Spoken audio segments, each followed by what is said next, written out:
Bueno, tengan muy buenos días. En primer lugar, quiero agradecer a la organización por poder hacer posible la presentación de este libro sobre una documentación que hemos compilado con el compañero Helber Suyo, Alonso Villanueva y Alejandro Flores acerca del tema de los puertos intermedios.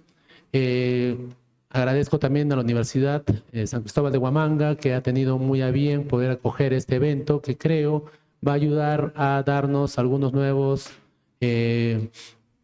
informaciones referentes a este proceso de independencia.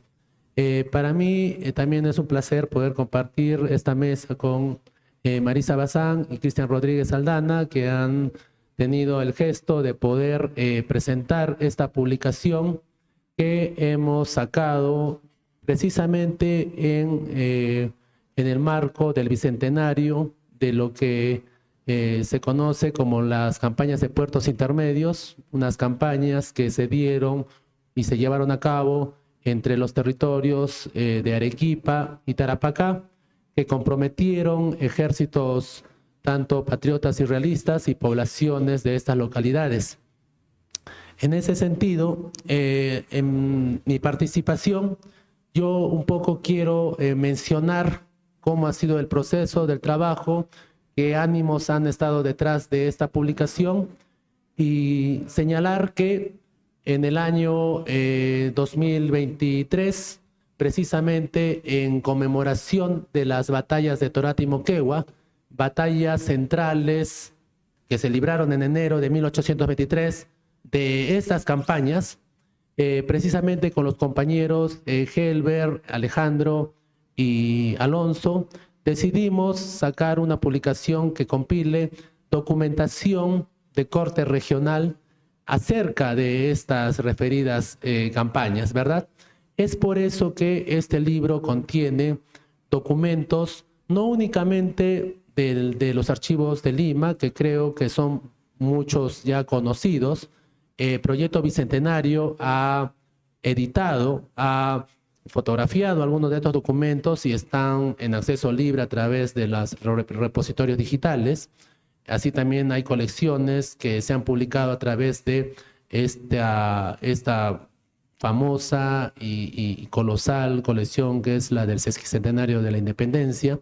Si bien a través de estos trabajos ya se conoce un poco a través de la documentación estas campañas, lo que hemos querido aquí es un poco entregar algo más, es decir, qué informaciones se encuentran en los archivos, tanto de Arequipa, tanto de Moquegua, tanto de Tacna como de Puno, referente a estas contiendas. En ese sentido es que a través de rastreo de estos repositorios, hemos encontrado informaciones que para nosotros nos son bastante importantes, un poco para comprender el proceso de independencia en el sur peruano. Un poco uniéndose al debate de los silencios que habían habido en las provincias ya superado sobre la participación de las poblaciones en la independencia, hemos notado precisamente que poblaciones como las de Moquegua, poblaciones como las de Tacna, participaron activamente en la causa de la independencia. Y así también hemos visto que dentro de los sectores han habido curas, han habido diezmeros, han habido población civil que ha tenido una participación bastante activa. Yo no quiero alargarme tanto, un poco en describir cada documento, porque sería bastante difícil en tan poco tiempo, pero sí quiero señalar que a través de este libro, de esta publicación, ustedes van a poder ver datos sobre episodios que quizás pasan desapercibidos dentro de la historiografía nacional, ¿verdad? Por ejemplo, citando un caso que para mí es bastante ejemplar, yo vengo de Moquegua, y, por ejemplo, dentro de la historiografía nacional hay un silencio enorme sobre tanto las batallas de Torata y Moquegua, como también sobre el saqueo que sufrió la entonces villa como consecuencia de la derrota de los ejércitos de Alvarado en las batallas del 19 y 21 de enero de 1823. Eso va a traer como consecuencia que la villa sea totalmente saqueada. Hemos hecho el rastreo de las consecuencias a través de registros de tasmías de la vid que registran un retroceso en la producción local. Eso voy a hablar un poco más profundamente cuando me toque la ponencia sobre las consecuencias de la independencia de Moquegua en horas de la tarde, pero quiero decirles que la documentación confirma que el sur peruano tuvo una participación no solamente desde funcionarios como curas. Hay un precioso documento de un cura de Ilabaya que cuando se entera de la llegada de las fuerzas patriotas en las costas de Arica, él menciona el documento, empieza a revolucionar a las gentes, ¿verdad? Entonces, ese tipo de informaciones, como también hay datos sobre funcionarios que se quejan sobre las pérdidas que sufrieron en el mencionado saqueo de la villa de Moquegua. Bueno, para que no sea solamente una compilación de documentos, con el compañero Helber Suyo, que no se encuentra presente por cuestiones de salud, también hemos incluido un artículo en la parte introductoria referente a lo que es la historiografía, tanto nacional y regional, que se ha hecho sobre la campaña Intermedios. Considero esto bastante importante porque a veces desde la capital y fuera del país no se suele tener un conocimiento de lo que se escribe en provincias. Y claro, es entendible porque todos los historiadores, todos los que trabajamos estos temas, mejor dicho, trabajamos en historia, sabemos que para nosotros es más fácil poder acceder a la información cuando esta está publicada quizás en la web. Nos es muy difícil para nosotros ir al lugar y poder apropiarnos de libros o de documentos. Ahí también siempre lo digo a mis alumnos de la Universidad Jorge Basadre de Moquegua, la importancia quizás de publicar sus trabajos en medios que puedan llegar quizás a través de la web a una mayor cantidad de personas, ¿no? Entonces, ante la dificultad de poder apropiarse de bibliografía, de documentos que trabajan historiadores sobre las localidades del sur peruano, es que hemos hecho un reconocimiento en este artículo de todo aquello que se ha hecho y se ha escrito en regiones, ¿no? Preferiblemente en Arequipa, Moquegua, Tacna y Puno, que es el área que los compañeros que formamos un grupo de Andes del Sur trabajamos. En esa medida es que considero este trabajo para mí importante porque quizás va a permitir a que otros historiadores puedan hacer algunas nuevas contribuciones sobre el proceso de independencia en el sur peruano, que es un campo bastante para mí valioso y que aún tiene una veta enorme para poder explotar. En ese sentido, termino con mi participación y ahora sí voy a dar paso a los comentaristas que nos van a dar quizás sus apreciaciones referentes a esta publicación. Muchas gracias.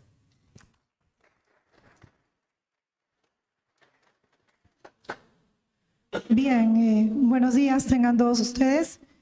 Gracias, Pedro, por tu participación. Este libro, ¿lo van a vender, Pedro? Bueno, entonces, ya lo vas a obsequiar. ¿Cuántos hay aquí? ¿Sorteos? ¿Será? ¿Hay más? Bueno, es un libro realmente importante. Todo lo que hacemos historia de independencia tenemos a la colección documental y allí hicieron una labor muy importante, una diversidad de historiadores con la ayuda del gobierno en turno, que era el de Juan Velasco Alvarado, a propósito del sesquicentenario. Quería comenzar con eso porque este texto pues hay una propuesta que viene de ustedes, ¿verdad? O sea, no es un asunto de gobierno, sino es un asunto de las personas que son los compiladores, ¿no? Tenemos a Pedro Peralta y Alonso Villanueva. Alonso no está, pero... ¿dónde está? Hola, Alonso. Felicidades. Ya, Herbert es el que nos encuentra. Ya. Lo que pasa es que acá están los otros, Helber y Alejandro, Helber Suyo y Alejandro Flores.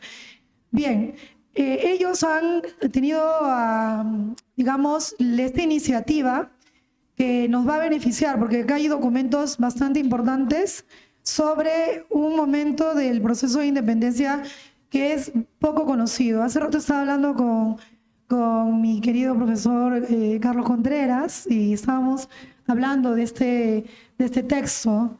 Y sí, pues es un momento que apenas solamente sabemos de mayor envergadura el asunto de que estamos en una crisis, ¿no? Está San Martín en medio de una crisis.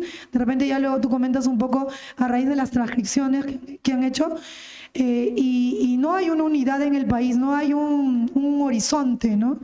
Y es en medio de esa inestabilidad que es difícil que se logre triunfar.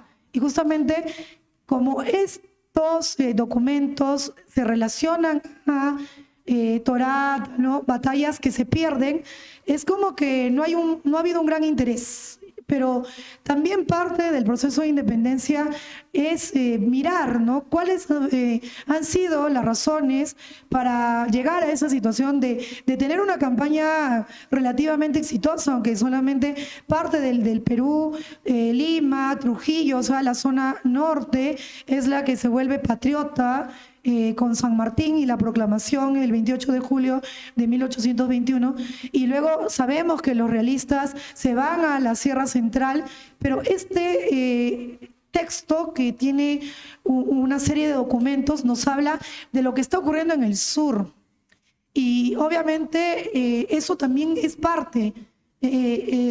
Ahora, hace rato Pedro decía esto de que muchos de nosotros investigamos Lima, y es verdad, ¿no? Entonces yo también aprovecho de hacerte otra pregunta, ¿no? Te hacía el comentario esto de lo que has leído en esta situación de crisis política, alguna cosa que te haya llamado la atención, para además que todos los que estamos aquí sepamos qué podemos encontrar de enriquecedor. Yo no todavía he leído todo el texto porque me lo pasaron con muy poco tiempo, ¿no? Por razones obviamente de la distancia, y bueno, yo recién lo tengo en mis manos, pero lo he estado revisando y en ese sentido bastante interesante. Y por otro lado también está el hecho de que aquí hay varios archivos, ¿no? Tenemos, o sea, estos no son documentos de la colección, yo he utilizado muchos de esos documentos, pero para mí esto realmente me es importante porque son documentaciones que forman parte de este proceso y que son, bueno, para mí inéditos porque no los he revisado. Es difícil además, y te quería preguntar la situación de los archivos, porque eso también lleva a pie a ver el asunto de los archivos regionales. O sea, los historiadores podemos estar interesados en las regiones, hay muy poco sobre esto, este libro va a contribuir para ello, para acercarnos a los documentos, pero esta falta de interés muchas veces se da debido a la situación en las que están los archivos. Aquí hay documentos del AGN que ahorita están en un problema, ¿no? Eso lo sabemos, no hay dónde colocar los documentos y ha habido toda una situación de crisis. No sé si atrás quieren hacer una pregunta, escucho comentarios. Ah, ok, listo. Pero también está el Archivo Regional de Arequipa. Arequipa, que ha sido considerado dentro del proceso de independencia como fiel, ¿no? Como realista. Quizás también podrías un poquito decirnos a partir de la lectura que has hecho los documentos al lado de tus compañeros esta información. Luego está la región de Puno, van a encontrar cosas de Puno, que es un espacio también muy poco conocido. Por otro lado está Moquegua y Tacna. Entonces, realmente hay documentos muy interesantes en un momento en que hay una situación de posibilidad de que la guerra de independencia retroceda. Y a esto obedece estas campañas. Otra cosa que también quería destacar es el asunto del mar, el asunto marítimo, ¿no? Porque son campañas de puertos intermedios. Nosotros más estudiamos el asunto de las batallas, el asunto de los enfrentamientos en vía terrestre, pero no tanto la parte del mar. Entonces aquí seguramente también podemos expandirnos en ese sentido. Además, aquellos que reciban el libro y que obviamente se porten bien y no hagan bulla, bien van a recibirlos. Tenemos, miren ustedes, mapas. ¿Ya? Hay mapas, hay ilustraciones. Les enseño, quieren que les enseñe más cosas, pórtense bien, por favor. Bien, y hay realmente documentos ilustrados que les va a servir de manera importante. Y bueno, yo los felicito a todos los que han participado en esta compilación, porque van a hacer de que muchos de los que también no tenemos la capacidad de conseguir un financiamiento, eso era lo último que quería decir, los de Lima, no es que no nos interesen las regiones, a mí me interesan de manera importante, pero a veces no tenemos el financiamiento para poder pasarnos una gran temporada en los archivos regionales, pero este texto nos acerca a esos documentos. Así que esperemos que tengan más tirajes y gracias, en verdad, por compartirnos estas transcripciones. Estos documentos han sido transcritos. Gracias.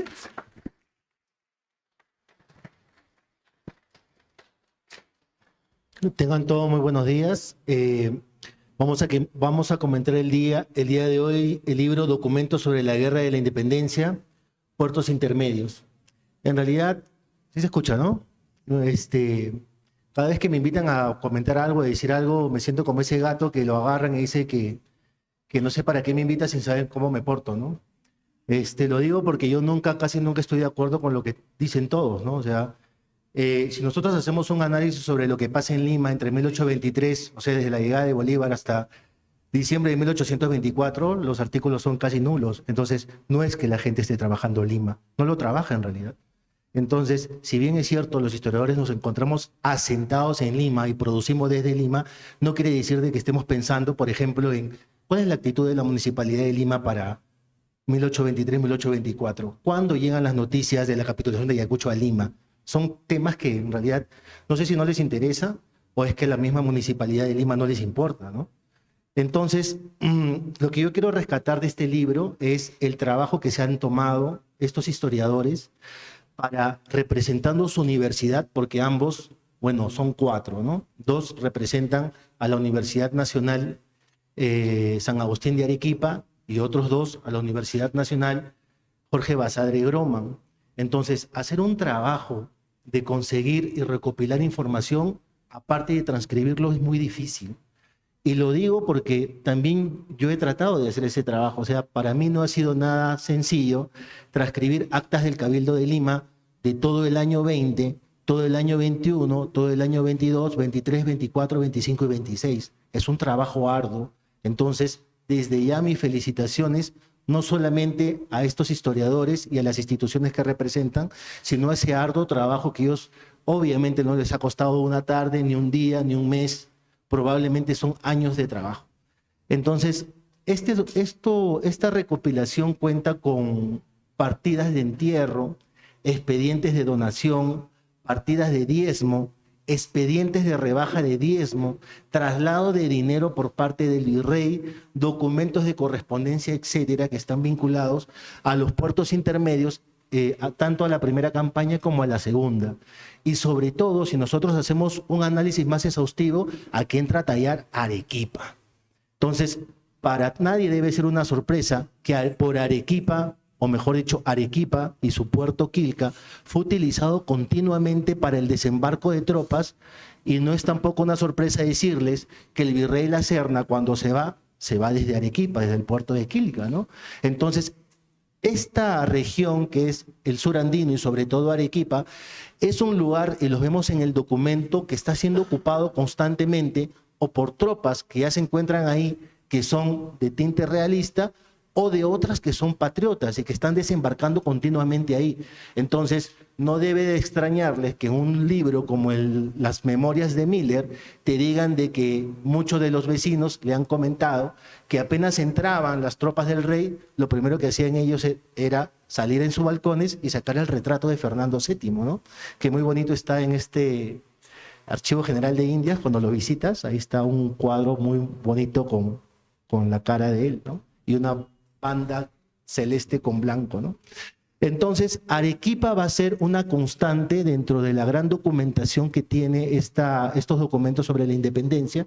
Y también quería comentarles de que el año 23, justamente el año que están trabajando ellos, es un año muy difícil. Es el año de las victorias realistas. Es el año en donde nadie piensa ni cree que los patriotas van a ganar en nada. Entonces, no olvidemos también que en 1823 es el año en el que llega Bolívar y en donde se solucionan algunos problemas y empiezan otros también. Entonces, Arequipa va a ser una localidad que está prácticamente siendo el botín de ambas fuerzas, tanto realistas como patriotas. Y tampoco debemos olvidar que en Arequipa, ¿no es cierto?, cuando ya se sella la victoria en los campos de Ayacucho el 9 de diciembre de 1824, pues ¿a dónde cree que el virrey va? Cuando el virrey pierde en los campos de Ayacucho, él se dirige hacia Arequipa. Y es más, Arequipa estaba gobernada por el teniente coronel Lavalle, que cuando llega custodiado con resguardo patriota, porque no es que el virrey llega con solo realistas, él llega con patriotas, el teniente coronel Lavalle sale y lo recibe, y lo primero que hace es decirle que la jurisdicción de Arequipa es una jurisdicción realista. Por lo tanto, él no necesita que tropas patriotas custodien al virrey. Pero ahí no acaba, o sea, eso es lo interesante de la independencia, sino que el virrey comienza a cabalgar, porque entenderán que en esa época pues no había un medio más rápido de transporte, y cuando llega, ¿qué ocurre? Bueno, todos esos sublevados que habían estado en el Callao, porque deben de saber también que esa gran expedición que esperaban ellos que llegara, estaba a cargo del almirante Guruceta, que lo primero que hace al llegar al Callao es subir algunos y llevarlos hasta Arequipa. Lo desembarca a finales y en Arequipa obviamente ocurre algo que muy poca gente lo narra y está en pocos documentos. Yo lo he podido encontrar en este texto que es poco confiable, pero que le pertenece a Nemesio Vargas, ¿no? Nemesio Vargas, que es un historiador, padre de Vargas Huarte, tiene páginas enteras que le copia a la historia del Perú independiente de Pasoldán. Y ahí es uno de los pocos testimonios donde él narra qué es lo que pasa en Arequipa y que me llamó mucho la atención. Y es que para finales de diciembre del año 24 llega el virrey con todo su séquito, obviamente, y ya la gente que había desembarcado en Arequipa lo que hace es, lo sueltan en plaza. O sea, ustedes ya no pertenecen más al ejército, pueden retirarse de acá. Entonces, ya se imaginan los 2.000, 2.300 hombres en Arequipa con armas y que no le pertenecen ni al rey ni a la república. O sea, eso se transformó en un caos total. Entonces, allí, donde hay un personaje que a mí me interesa mucho, que se llama Damaso Moyano, que es un sargento mendocino que se subleva en el Callao y termina siendo coronel de los ejércitos del rey, alucinante, ¿no? Este señor que está ahí con sus otros amigos dan rienda suelta a toda su subjetividad, se ponen a tomar, y cuando llega el virrey para el 1 de enero del año 25, ocurre algo bien chistoso, ¿no? Y Nemesio Vargas te dice que mientras algunos daban vivas al rey y otros a la república, llega el virrey y alguien grita, ¡arrodillaos! Y en medio del jolgorio, la borrachera y la mala noche, todos se arrodillan en un contexto en donde prácticamente ya el rey no gobernaba en estos territorios. Llega el virrey y lo primero que hace es hacer una junta de guerra en uno de estos barcos que tenía Guruceta y comenzar a pensar, oye, ¿y cómo nos vamos de acá? En realidad, pensar sobre las independencias, después de las independencias, es algo que no nos hemos todavía tomado la molestia de hacer y que deberíamos de hacerlo. Sobre todo porque conversando con Pedro Peralta, ya que él es de Moquegua, él viene trabajando con el ingeniero Valcárcel, algo que a mí me llamó la atención ya hace más de un par de años, y es que Moquegua proclama su independencia en marzo de 1825. O sea, centrar, ¿no es cierto? O sea, llevar la campaña independentista a los Andes significó dejar varios vacíos. ¿Vacíos como cuáles? vacíos como Moquegua, vacíos como el Cusco, vacíos como el Callao, vacíos como el Alto Perú o como Chiloé. Entonces, centralizar toda la campaña en los Andes, ¿no es cierto? O en los Andes centrales, también trajo consecuencias. Y las consecuencias inmediatas son que las proclamaciones de estas independencias sean a inicios del año 25, a mediados de este mismo año, o como el caso del último bastión realista de América del Sur, el Callao, para el 22 de enero de 1826. Entonces, creo yo que estos documentos nos ayudan a entender cuál es el comportamiento de este sur andino, que si bien es cierto, puede ser tomado como realista, es una cuestión fortuita, porque Arequipa tiene autoridades patriotas por momentos y lamentablemente por otras, no sé si lamentablemente, ¿no? Porque sinceramente que a mí siempre me llamó mucho la atención estudiar a los realistas, ¿no? Quizás por eso estudié tanto el tema del Callao, pero eso nos va a llevar a comprender que más allá de una fidelidad extrema, hay algunas situaciones, como es el caso de Lima, que nos lleva a preguntarnos ¿y por qué las autoridades están con el rey y con la república? Entonces, eso es una pregunta que a mí me llama mucho la atención, y como últimamente me dediqué a estudiar el caso de Lima y de la municipalidad, di con la conclusión de que estas autoridades lo que ellos buscan es sobrevivir. ¿Por qué? Porque o lo haces o te mueres. Entonces son situaciones que ellos tienen que enfrentar como autoridades de estas localidades. Entonces lo que los historiadores no hemos ahondado es el factor sobrevivencia en todos estos casos. El día de ayer, por ejemplo, se hablaba sobre el Marqués de Torretagle. El Marqués de Torretagle, si ustedes comienzan a leer toda la correspondencia que hay con San Martín y su actitud en las campañas del año 21 y 22, el hombre es más patriota que no sé qué, José Olaya, ¿no? Pero cuando ustedes leen el manifiesto que él publica en 1824, debe ser por una cuestión subjetiva, ¿no? Pero cuando él comienza a hablar en contra de la República, en contra de todo lo que había hecho, te das cuenta rápidamente que él, para empezar, está escribiendo en un lugar donde él está refugiado, ¿no? Y los que ya conocen un poco más del tema, cuando Torretagle llega a los castillos del Callao, lo primero que hace Rodil es mandarlo con los escorbutados, porque para Rodil, que es un militar con férreas características morales y fidelistas, él no puede aceptar que alguien que ha sido artífice de la independencia del norte del Perú y 2 veces presidente del Perú también, ahora pues llegue con un título de noble a refugiarse en el Real Felipe. Entonces, cuando uno lee el manifiesto, uno se va a dar cuenta que hay tensiones, o sea, prácticamente el marqués lee con una pistola en la escribe con una pistola en la cabeza, ¿no? Entonces, volviendo a los documentos, estos documentos nos van a poder ayudar a comprender cuál es este comportamiento del sur andino y sobre todo de las autoridades. Lo que yo también no quería desaprovechar, ya que es el último momento que tengo para expresarme, el día de ayer estuvimos en una mesa aquí, es que también estos documentos nos ayudan a romper con esta impronta del Estado-Nación.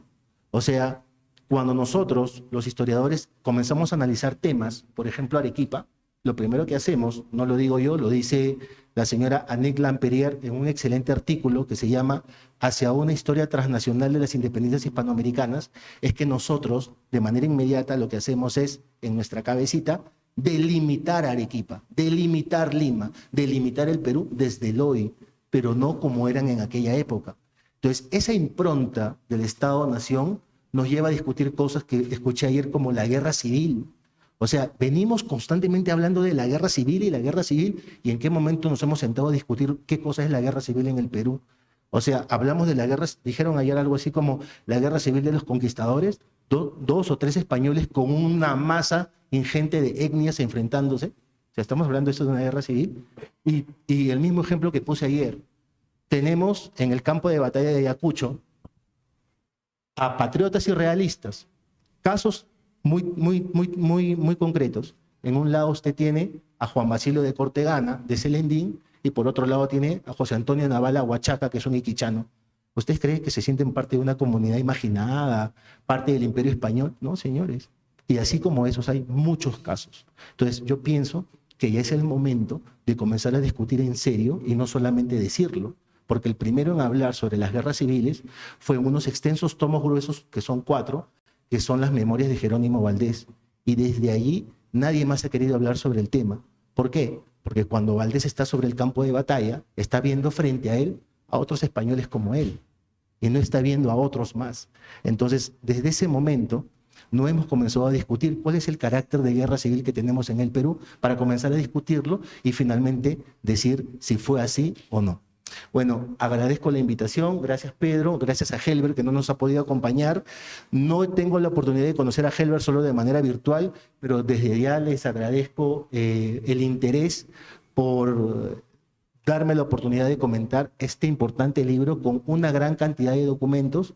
Y para terminar, discúlpenme que me extienda, no quería dejar pasar en estas cartas, de una sobre todo que me llamó mucho la atención. Es una correspondencia de Pablo Diegues a Tomás Diegues sobre la llegada del contingente patriota a Cajabamba y la derrota de Santa Cruz. Y miren la sensibilidad de esta carta. Dice: mi amado hermano, por las 3 tuyas que en su mismo día he recibido, veo el aspecto que han tomado las cosas mediante el entusiasmo y ardor patriótico. He comunicado mis votos y así puedes hacerte cargo del placer que habré tenido al ver en seguridad los derechos de la patria, que a momentos miraba en su última ruina. El temor de que Noboa, don Ramón, viene a este partido con 2.500 hombres y que acaso quiere obstinarse sosteniendo su partido, me ha obligado a dejar para después la celebridad de una noticia tan plausible y dedicar al tiempo a investigar sus intenciones para aprenderlo al menor descuido. Entonces, cartas como esta en realidad nos llevan a ver que muchos de estos terratenientes, autoridades, en realidad están en medio de una circunstancia que nadie quiere, que es la guerra. Entonces, nuevamente, le agradezco a Pedro, le agradezco a Helber, le agradezco a Alejandro y a Alonso por permitirme comentar del libro y decir lo que nadie quiere escuchar, ¿no? Muchas gracias.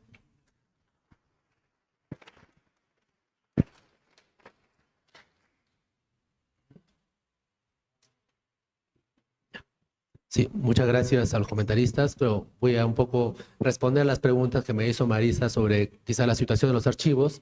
Yo entiendo que acá hay historiadores, no necesariamente todos de Tacna, sino también de otras partes, y es muy bueno hacerles mención de cómo es la situación de los archivos, sobre todo en el sur, ¿no? Y claro, es una constante que vemos a nivel nacional. La mayoría de ellos no tiene un local propio. El de Moquegua está en una cochera. El de Arequipa, el Archivo Arzobispal de Arequipa, en estos momentos se está trasladando a otro nuevo local. Originalmente funcionaba a espaldas de la Catedral de Arequipa, ahora se está yendo a la calle Jerusalén. Si alguien quiere ir a Arequipa a investigar en el Archivo Arzobispal, va a tener que esperar unos cuantos meses hasta que se habilite el nuevo local. El Archivo Regional de Tacna me parece que entre todos es el que cuenta con unas mejores instalaciones. El único detalle es que para el tema de la independencia no hay mucha documentación, puesto que en el momento del desarrollo de las campañas hay que entender que para entonces Arequipa ya era una ciudad consolidada, claro, fidelista. Moquegua era una villa, tenía más o menos 8.000 habitantes y Arequipa todavía era un pueblo, recién se convierte en villa en plenas campañas de intermedios, es decir, no vamos a encontrar mucha documentación. Solamente hay 12 legajos referentes a la parte colonial y muy poca documentación, así hay que hacer un trabajo microscópico para encontrar algunas referencias sobre lo que es la independencia. Ese es el único detalle. Los otros archivos de Arequipa, como es el regional y el archivo municipal, son en esos momentos accesibles, simplemente uno tiene que comprar sus carnets de, me parece, 30 soles y puede acceder a ellos. Entonces, esa es la situación de los archivos regionales. En estos momentos yo me encuentro haciendo el catálogo del archivo del Obispado de Tacna y Moquegua, que es un archivo que me parece en los próximos meses va a funcionar, pero claro, primero la catalogación, para lo cual han ayudado los estudiantes de la Universidad Nacional Jorge Basadre de Groman. Este archivo me parece muy rico porque es un archivo que no ha sido explorado, es un archivo que contiene datos no solamente para el proceso de independencia, sino también para algo que, en alusión a las conmemoraciones, estamos también a puertas de conmemorar el centenario del retorno de Tarata a suelo patrio, como también el centenario del retorno de Tacna. Precisamente temas como el plebiscito, como la reincorporación de Tacna, se pueden explotar a partir del archivo de los Obispado de Tacna y Moquegua, donde los curas, así como en la Independencia decía, ¿no? Mientras uno se va alejando más de las ciudades, se va yendo más a las periferias, a La Valla, a Torata y otros lados, lejanas de la ciudad, va habiendo una cooperación mayor de los curas con la causa patriota que, como lo vemos en ciudades como Moquegua. Aquí hay un caso, me parece bastante interesante, un poco refiriéndose con el tema y me antecedió Cristian. Claro, la gente quiere salvar su pellejo. Moquegua hay un cura, Montenegro Ubaldi, que es también conocido como el primer historiador moqueguano, quizás protohistoriador, ha sido bastante estudiado por Gustavo Valcárcel. Él, por ejemplo, en la primera campaña, él pide que se le reconozca una aportación a los realistas en su lucha contra los patriotas. Y en la segunda campaña, él pide que le reconozcan una aportación a los patriotas en su lucha contra los realistas. En pocos meses cambia de bando y uno se explica qué pasó, ¿no? Tomás Dávila, que es autor de un precioso documento, para mí quizás uno de los primeros trabajos que hablan sobre la participación de una localidad en Independencia, se llama Medios para Salvar la Agricultura de Moquegua, habla precisamente sobre Moquegua, refiere que en la segunda campaña, bueno, él lo dice, ya se estaba divulgando en Moquegua esa ruptura entre liberales y conservadores en el bando patriota. Y eso presumiblemente hizo que gente como Montenegro empiece a tomar partido, ¿no? O quizás era el mero hecho de poder salvar su pellejo. Era un funcionario al principio cercano a los realistas y en pocos meses se pasa al bando patriota. Entonces, ese tipo de cosas, participación de curas, los diezmeros, que para mí es un tema bastante importante, Víctor Condori en Arequipa ya ha hecho bastantes trabajos sobre ellos y él los identifica como los personajes, los funcionarios que más sufrieron con el tema de la independencia. Muchos de estos recaudadores de diezmos eran interceptados no únicamente por realistas, sino también por patriotas y tenían que entregar lo que tenían, ¿no? El dinero. Y luego de pasar la guerra de independencia tenían que responder por ese dinero. Entonces eran de los funcionarios más afectados por estas guerras. Entonces, todo este tipo de temas van a ser quizás explotados en archivos como el del Obispado de Tacna y Moquegua, que para mí es un archivo valioso, que pronto espero abra sus puertas. Y claro, un poco para culminar, este libro me hubiera gustado traer, no sé, 100, bastantes. Venimos desde Tacna, hemos traído lo que hemos podido cargar, así que ahí sí les pido mil disculpas si alguno de ustedes no llega a alcanzar con uno de ellos.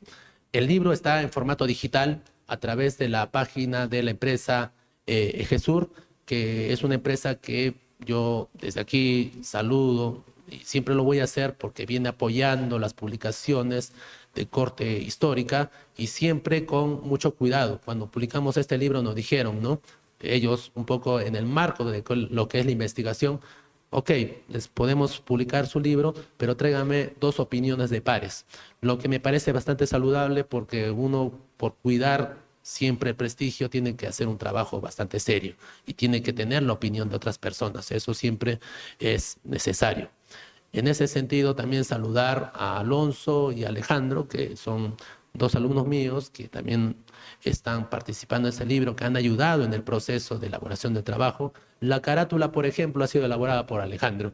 O sea, no es un diagramador, sino es uno de los mismos autores, porque él tiene sensibilidad para hacer este tipo de trabajos. Entonces, es algo que yo valoro y que aprecio. Alejandro y Alonso están en la parte de atrás, pueden levantar la mano para que también los conozcan.